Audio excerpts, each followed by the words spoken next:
ప్రభుత్వ వ్యవహార శైలికి సంబంధించి నిర్బంధంగా పరిపాలన కొనసాగిస్తున్న వ్యవహారానికి సంబంధించి మనకు మరింత సమాచారం అందించడానికి మా ప్రతినిధి సందీప్ మనకి ఫోన్ లైన్లో అందుబాటులో ఉన్నారు. సందీప్, ప్రజలు ఏం చర్చించుకుంటున్నారు? ప్రభుత్వం ఒక హద్దు మీరి ప్రజల విషయాలలో జోక్యం చేసుకునే ప్రయత్నం చేస్తుంది, వాట్సాప్ గ్రూపుల్లోకి చొరబడే ప్రయత్నం చేస్తుంది, ఎవరు వ్యతిరేకంగా మాట్లాడినా వాళ్ళ మీద కేసులు పెట్టే ప్రయత్నం చేస్తుంది.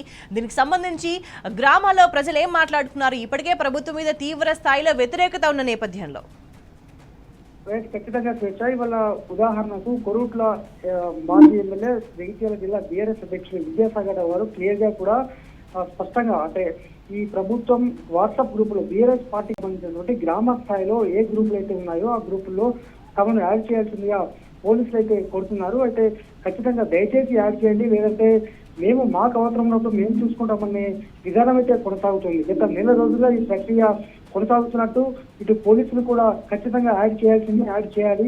ఎప్పుడెప్పుడు బీఆర్ఎస్ పార్టీ యాక్టివిటీ ఏముంటుంది, ఏం జరుగుతుందన్న విషయంపై కూడా పూర్తి స్థాయిలో ఎప్పటికప్పుడు ఇదంతా కూడా ఇబ్బందులు పెడుతున్న సిచ్యువేషన్. ఈ క్రమంలో ఈ జిల్లా అధ్యక్షులు మాజీ ఎమ్మెల్యే విద్యాసాగర్ను గ్రామ స్థాయిలో ఉన్నటువంటి బీఆర్ఎస్ శ్రేణులు కావచ్చు ఇదంతా కూడా ఆశ్రయించారు. ఈ క్రమంలో క్లియర్ గా ఇవాళ ఒక ట్వీట్ కూడా చేయడం జరిగింది. అయితే అసలు ఎందుకు ఈ రకమైనటువంటి సిచ్యువేషన్ అంటే గ్రామ స్థాయిలో కాదు, కోరుట్ల మెట్పల్లి నియోజకవర్గం సంబంధించి పసుపు రైతుల పెద్ద ఎత్తున కూడా ఉద్యమం చేయడం జరిగింది. ఈ క్రమంలో అది పెద్ద ఎత్తున కూడా సక్సెస్ అయింది. ఈ క్రమంలో మళ్ళీ ఇంకా కూడా ఈ ఎండిపోయినటువంటి పంట పొలాలు కూడా మెట్పల్లి, ఇబ్రహీంపట్నం, మల్లాపూర్ మండలాంటి ప్రాంతాలు కూడా ఉన్నాయి.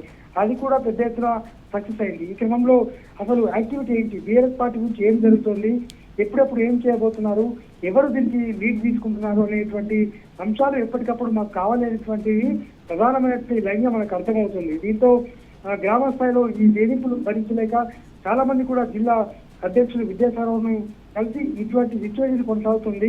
మన పార్టీ గ్రూప్ కు సంబంధించి అఫీషియల్ గా కాన్ఫిడెన్షియల్ ఉన్నటువంటి దాంట్లో పోలీసులు ఎందుకు చొరబడడం అనేటువంటిది ఇక్కడ ప్రధానమైనటువంటి వాదన. దీంతో డీజీపీకే నేరుగా విద్యాసాగర్ గారు ట్వీట్ చేసిన విషయాన్ని మనము గమనించాలి. మరి ఇప్పటికైనా దీనిపైన ఎటువంటి చర్యలు తీసుకుంటారు, మరి ఈ పోలీసులు అంటే గ్రామ స్థాయిలో తిరిగితే సిచ్యువేషన్ ఏంటో అర్థమవుతుంది. కానీ ఈ గ్రూపుల్లో చొరబడి గ్రూపుల్లో బదనాం చేస్తూ వాళ్ళని బెదిరిస్తూ ఈ భయభ్రాంతులకు గురి చేయడం ద్వారా ఇక్కడి నుంచి సమాధానం సేకరించారు తప్ప ఫీల్డ్కు వెళ్ళట్లేదని మనకైతే క్లియర్ గా అర్థమవుతుంది. చర్చ రైట్ సందీప్, ఏదేమైనా కూడా ప్రభుత్వ వ్యవహార శైలి పట్ల తీవ్రమైన వ్యతిరేకత వ్యక్తమవుతుంది.